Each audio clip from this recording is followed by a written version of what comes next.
It's Thursday, the 20th of January. My name's Juan Brown. You're watching the Blanco Lirio channel. It's time for a third update on the 5G situation here in the States. First up, airmen or pilots or aviators, whatever we can call you safely these days.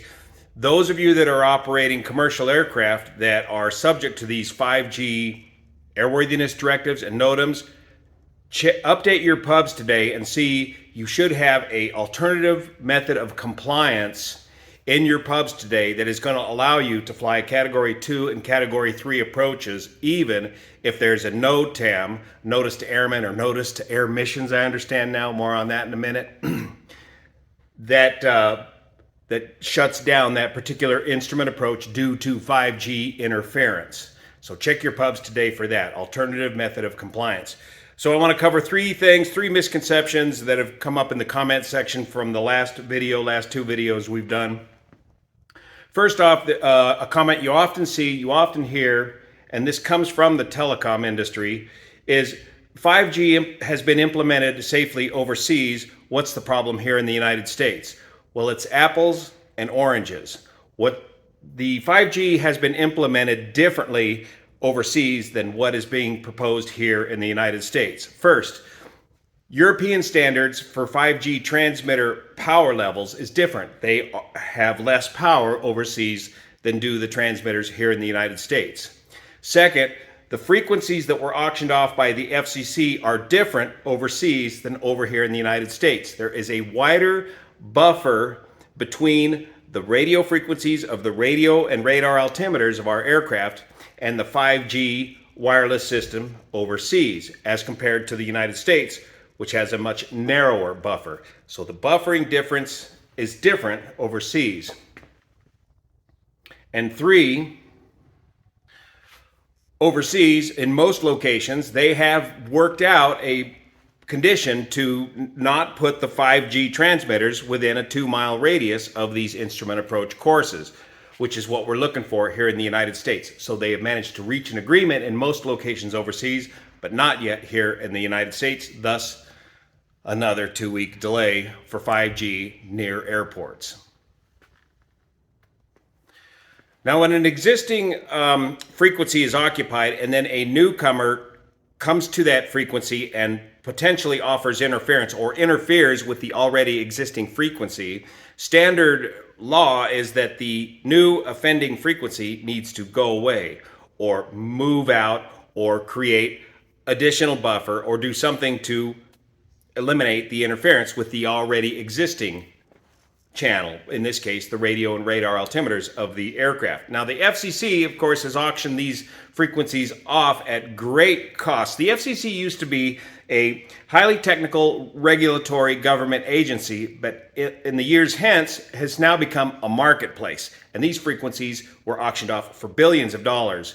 So if in the event that the 5G continues or actually interferes with the radio and radar altimeters of these aircraft, it's unlikely that the FCC is going to return the billions of dollars to the 5G networks and have them vacate those frequencies that are very near to that of the radio and radar altimeters.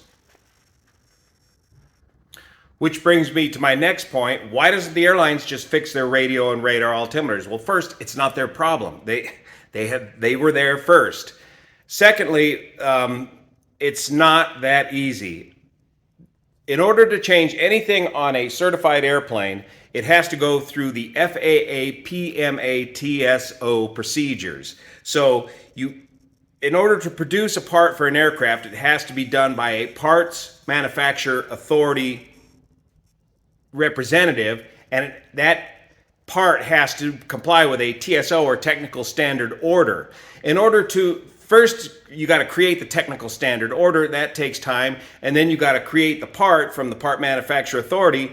And then you have to extensively test that part for a long time, a very expensive, rigorous testing procedure before it is finally approved by the FAA. So the short answer is it takes a long time to get anything done in aviation. And that's why aviation components, avionics especially, cost so much money, because each avionics component or any other component on the aircraft has to go through this FAA PMA TSO procedure in order to be approved before you can bolt it on to your certified airplane, including airliners.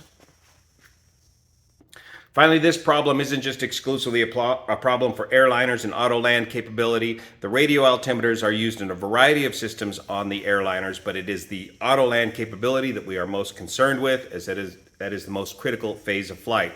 This also, of course, impacts helicopter operators, especially emergency EMS helicopter operators in landing in low visibility conditions on or near the hospitals in the cities. They're going to have to also achieve some sort of a 2-mile buffer. And that's what we're trying to do here, is get a 2-mile buffer from this technology away from the radio and radar altimeter use of aircraft and helicopters. And then finally in the comment section, I stand corrected. NOTAMs. I had no idea that the FAA changed the name of NOTAMs. If somebody could send me the link of all the latest politically correct language, I'd appreciate it. Notice to air missions. Well, a NOTAM is a bit of information that needs to get to a pilot. There are no missions in general aviation. We are not in the Air Force. We're not in the military. There are no missions in flying an airline.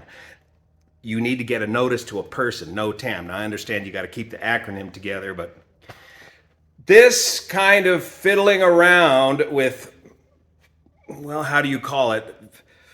Politically correct woke terminology is what is getting us into this situation in the first place. We have got our priorities completely misplaced, and we're fiddling around with issues that really don't have a major impact, and large issues like this 5G fiasco just turns into a giant goat rope.